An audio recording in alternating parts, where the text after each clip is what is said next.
Escuchará ahora un discurso del excelentísimo señor Pedro Castillo Terrones, presidente de la República del Perú. Pido a protocolo que acompañe a su excelencia.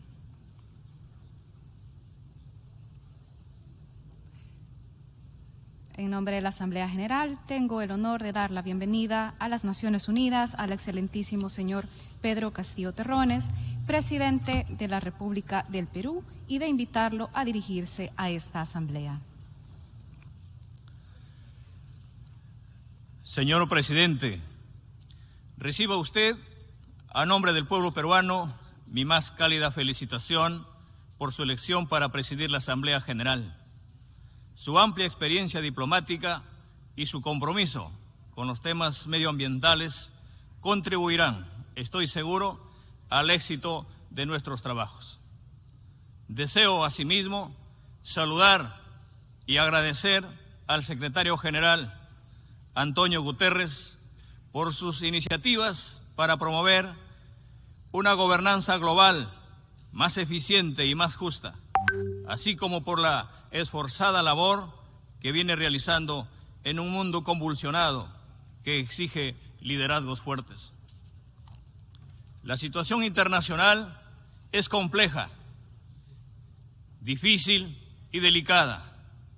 Los equilibrios estratégicos se están modificando y nuestros pueblos ven con inquietud y preocupación el deterioro de la paz, el deterioro del medio ambiente y de la situación económica internacional. El mundo se está orientando peligrosamente a situaciones de enfrentamientos y oposición de intereses que están creando una grave tensión sin precedentes en la historia.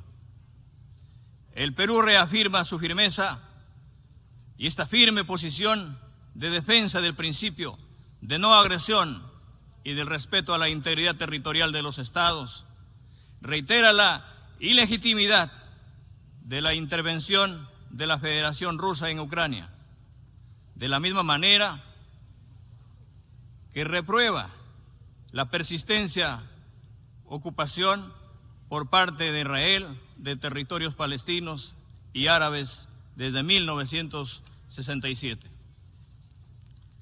La paz excluye cualquier selectividad en la aplicación de la Carta de las Naciones Unidas. Todas las intervenciones armadas violan la Carta. No existen intervenciones buenas y malas. Del mismo modo, son ilegítimas y contrarias al derecho internacional todo tipo de sanciones distintas a las que aprueba el Consejo de Seguridad como parte de sus acciones para preservar la paz y la seguridad. Todo otro tipo de sanción unilateral es ilegítima y contraria al derecho internacional, incluidas las sanciones económicas. Producidas las guerras o las agresiones, el deber de la comunidad internacional es trabajar para el cese del fuego y la solución de los conflictos por la vía pacífica, a través de negociaciones diplomáticas. No debemos incentivar los conflictos, debemos hacer de la paz nuestro cometido. Por ello, el Perú reitera una vez más la necesidad de que se pacte un cese al fuego en Ucrania, que se incremente la protección de la sociedad civil afectada por el conflicto y se inicien negociaciones para encontrar una solución pacífica que comprenda los intereses de todas las partes. Al mismo tiempo, es necesario dar continuidad al acuerdo que permite la exportación de cereales de Ucrania y, como lo ha señalado el secretario general, hacer los arreglos para normalizar las exportaciones rusas de fertilizantes, cuya carencia está agobiando a los agricultores más pobres del mundo en desarrollo. Es indispensable evitar que las sanciones económicas afecten a la seguridad alimentaria. Es finalmente un problema que atañe al respeto del derecho humano a la alimentación. En el caso de la situación de Palestina, en cuyos territorios recrudeció la violencia hace unos meses, es indispensable también que la comunidad internacional asuma de una vez por todas sus responsabilidades y propicie las negociaciones de paz para encontrar una solución basada en el reconocimiento de dos estados, una Palestina independiente y viable y un Israel con fronteras seguras. Solo así podremos tener una paz duradera. El gobierno del Perú abrirá próximamente una representación diplomática en Palestina, en pleno cumplimiento del principio de la universalidad de las relaciones diplomáticas. Señor presidente,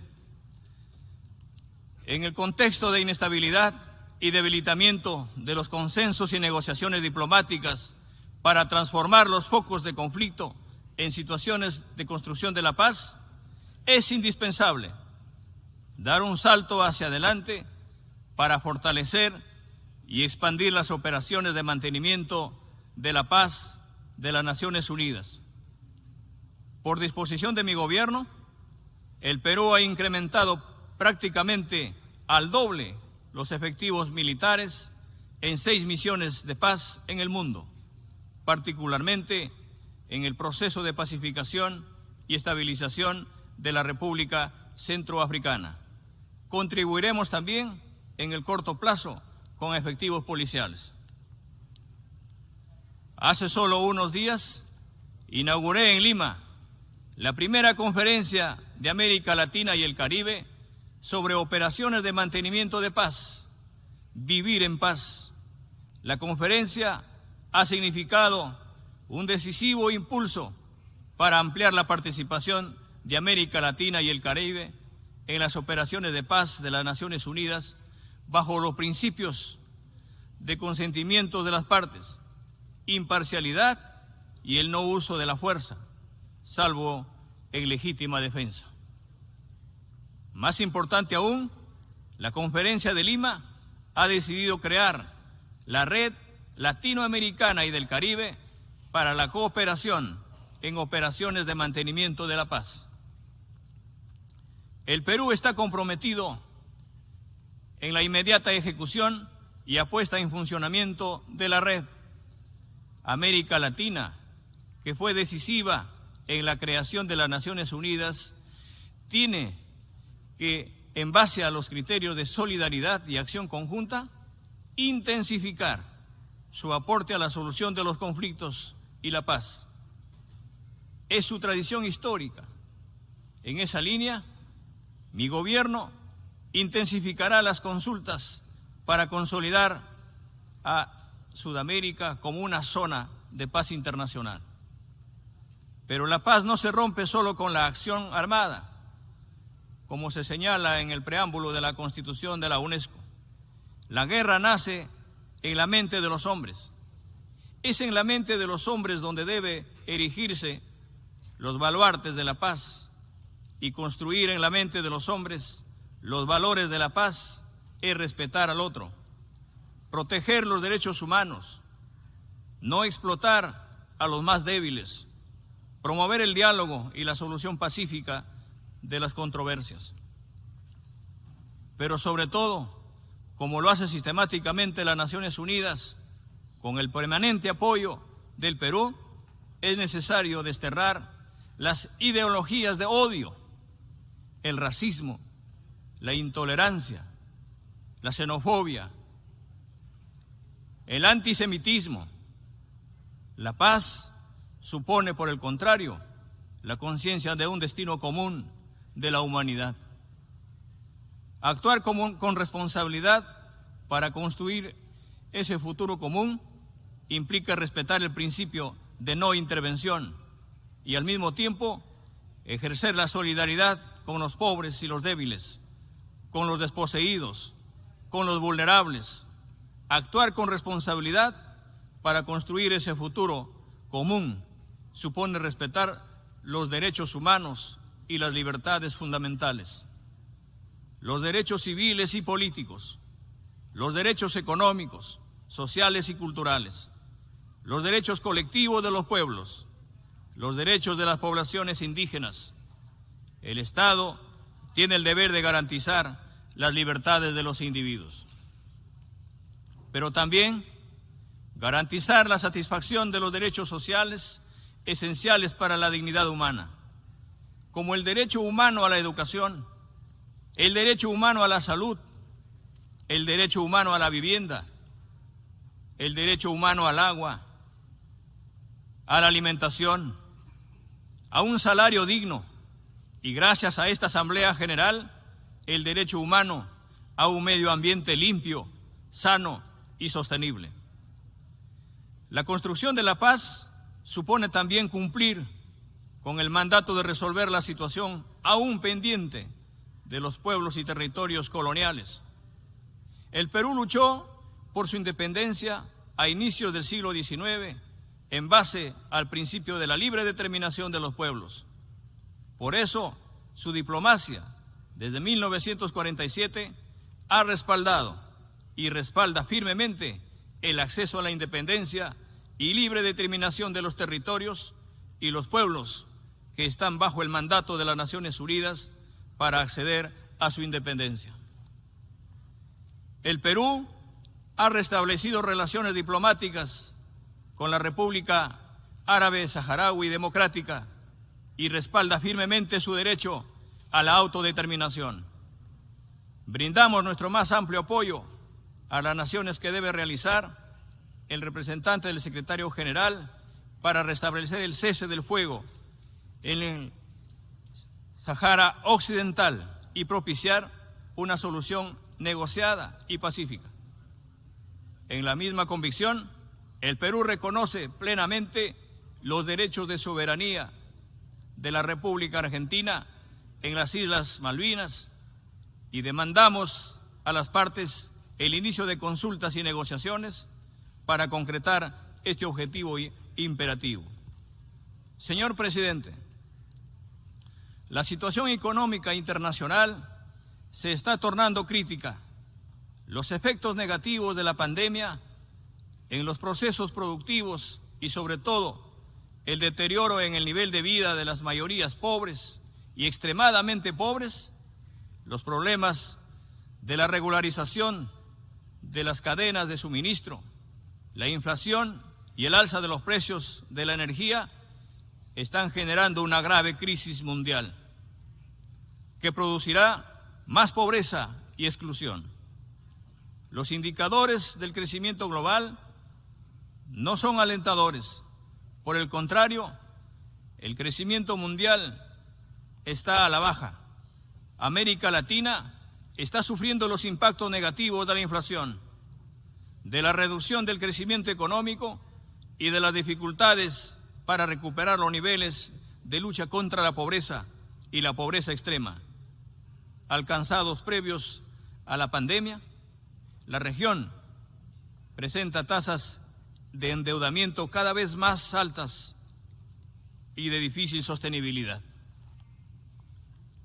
Para enfrentar estas tendencias mundiales y regionales que afectan las potencialidades del crecimiento, en el Perú hemos aprobado el Plan de Impulso al Crecimiento Económico, Impulso Perú. Nuestra meta es crecer al 3.3%, en todo caso, por encima de la meta promedio para América Latina. Estamos convencidos que el objetivo central es la generación de mayor empleo, con mejor calidad, y para ello estamos impulsando y mejorando las condiciones para la inversión nacional y extranjera. En este plan tienen un lugar privilegiado las micros, pequeñas y medianas empresas. El Perú es un país con variables macroeconómicas estables y positivas, una economía funcional a la inversión privada y pública en beneficio de los más necesitados. El secretario general, Antonio Guterres, ha planteado la necesidad de un nuevo pacto social global. Ese nuevo compromiso tiene necesariamente que estar vinculado al cumplimiento de las metas de desarrollo sostenible que hoy están gravemente comprometidas. Necesitamos reafirmar nuestra voluntad política para que la prioridad del sistema de desarrollo de las Naciones Unidas en el marco de todas las agencias sea el cumplimiento de las metas de la Agenda 2030 en las áreas más críticas de la hora actual. Reducir a la mitad el número de pobres, erradicar la pobreza extrema, hacer del hambre cero una realidad para dotar de seguridad alimentaria a todas las familias, lograr una cobertura sanitaria eficiente y universal para todos y para todas, asegurar que todos los niños y niñas terminen la educación primaria y secundaria de manera gratuita, equitativa y con calidad, poner fin a todas las formas de discriminación contra las mujeres y las niñas en el mundo, lograr el acceso universal y equitativo al agua potable a un precio asequible para todos y lograr progresivamente y mantener el crecimiento de los ingresos del 40% más pobre de la población a una tasa superior a la media nacional. El nuevo pacto global debe encontrar su fortaleza y dinámica en un renovado compromiso que concentre nuestra voluntad política y los recursos financieros en el cumplimiento de estas metas de la Agenda 2030. La Agenda 2030 no solo es un programa por la paz, la justicia y la igualdad a nivel global, sino parte esencial de nuestras agendas nacionales.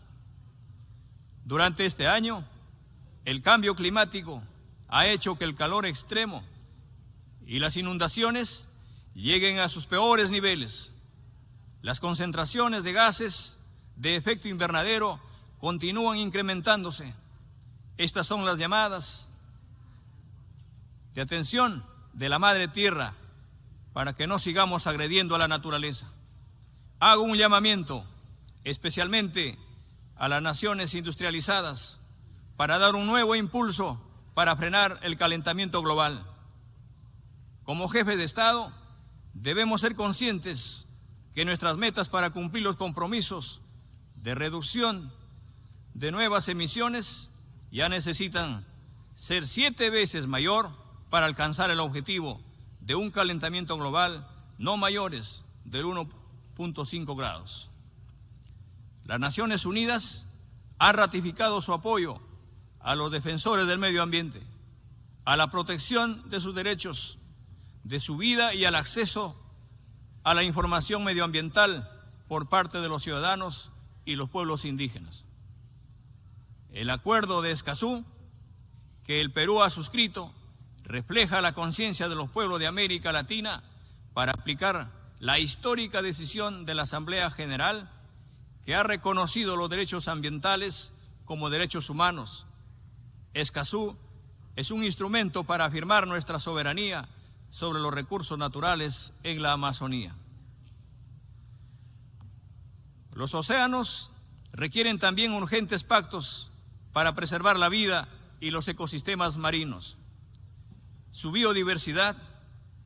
El Perú respalda las negociaciones para un tratado que regule las actividades pesqueras y elimine la contaminación de los mares más allá de las 200 millas y reitera firmemente su dominio marítimo hasta las 200 millas como lo estableció su Constitución. Señor Presidente, América Latina, una tradición democrática y al mismo tiempo representa los índices de mayor desigualdad social, pero los pueblos latinoamericanos siguen transitando por la fuerza histórica de la justicia de su causa, por la búsqueda de sociedades más justas, más igualitarias, con mayor cohesión social, donde el bien común sea la casa de todos, sin ninguna exclusión. En el Perú estamos transitando ese camino.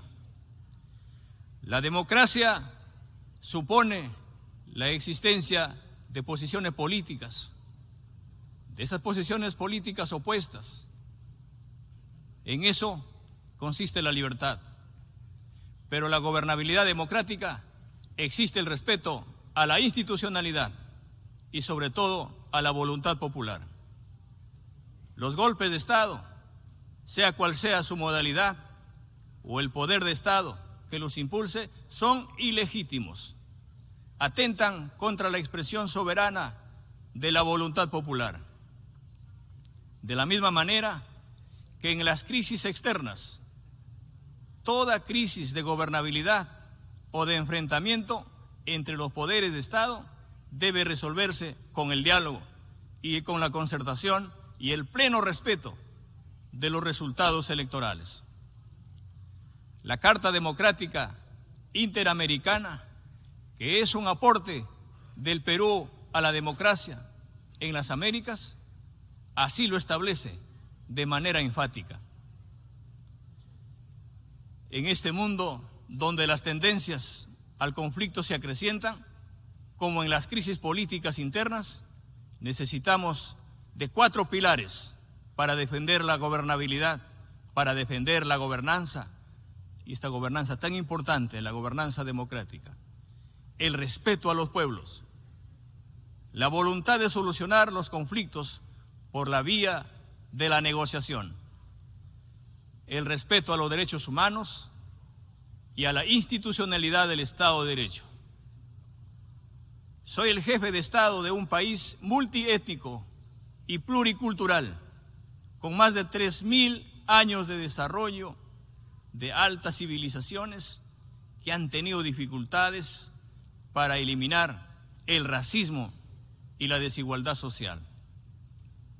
Mi gobierno simboliza las demandas, simboliza las aspiraciones e ilusiones de quienes no han tenido nada o tuvieron muy poco para integrarse a la vida nacional como actores de su propio destino. La agenda de la inclusión social en el Perú es la del nuevo pacto social que las Naciones Unidas desean para todos los pueblos del mundo. Una agenda que prioriza el principio de no dejar a nadie atrás y una inclusión que se materialice en beneficio de todos, especialmente de los más pobres y los más vulnerables. Un mundo para todos. Muchas gracias.